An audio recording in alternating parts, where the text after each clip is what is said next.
Dios está presente en todas partes.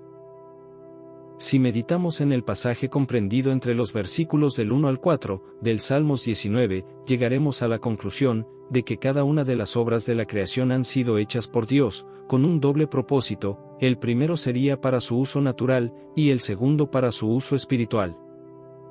Tomemos como ejemplo de esto, al Sol, cuyo uso natural es el de dar luz y calor para proporcionar las condiciones favorables para la vida sobre el planeta, pero este astro también tiene un uso espiritual más elevado, que está asociado a recordarnos el accionar de la mano del Creador. Visto desde la perspectiva bíblica, no debemos considerar toda cosa creada como algo que está presente, para solo satisfacer nuestras necesidades básicas. Dios no tenía esto en mente, cuando creó a Eva para que le fuera de ayuda idónea a Adán.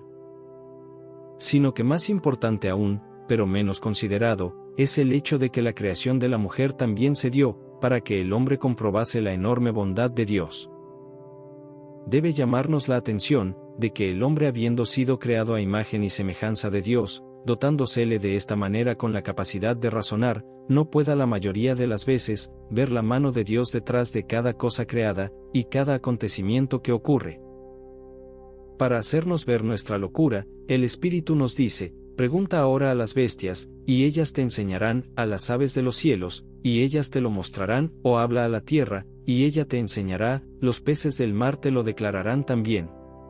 ¿Qué cosa de todas estas no entiende, que la mano de Jehová la hizo? Podemos leer en las Escrituras, que desde el principio, antes de que se revelase a Abraham, ya Dios hablaba a los hombres no con palabras, sino por medio de sus obras, tal como lo supo interpretar un inspirado David, cuando guiado por el Espíritu escribió: los cielos cuentan la gloria de Dios, y el firmamento anuncia la obra de sus manos. Un día emite palabra a otro día, y una noche a otra noche declara sabiduría. No hay lenguaje, ni palabras, ni es oída su voz. Por toda la tierra salió su voz, y hasta el extremo del mundo sus palabras. Sin embargo, la realidad nos muestra que, a pesar de saberse el hombre beneficiario de todo lo que Dios ha creado, siempre se olvida de alabarle y glorificarle. Aun a nosotros que hemos creído, es necesario que se nos recuerde esto constantemente.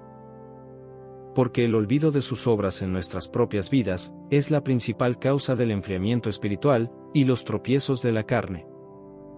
En este mismo orden de ideas, las Escrituras nos advierten que, en primer lugar, no debemos pensar en nuestro corazón, que mi poder y la fuerza de mi mano me han traído esta riqueza.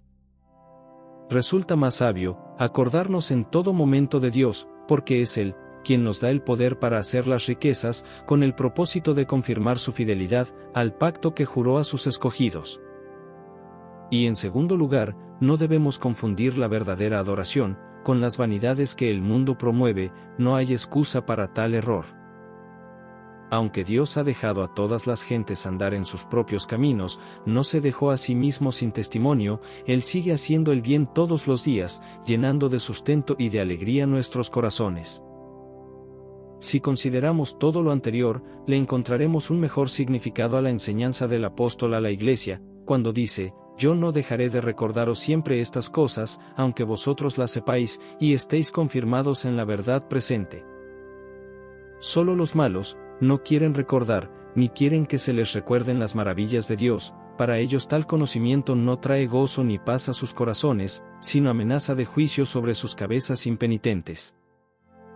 En esto se comportan de manera similar a los demonios, que al estar en presencia de la verdad sienten que se les atormenta. Esta es la razón por la cual se nos dice: tú crees que Dios es uno, bien haces. También los demonios creen, y tiemblan. Te invitamos a que entres a nuestro canal para que leas otras meditaciones que ya hemos compartido. También te animamos a que te suscribas, nos des un comentario, y nos regales un me gusta. Esto ayudará a que estos mensajes lleguen al mayor número de personas y la palabra de Dios se difunda.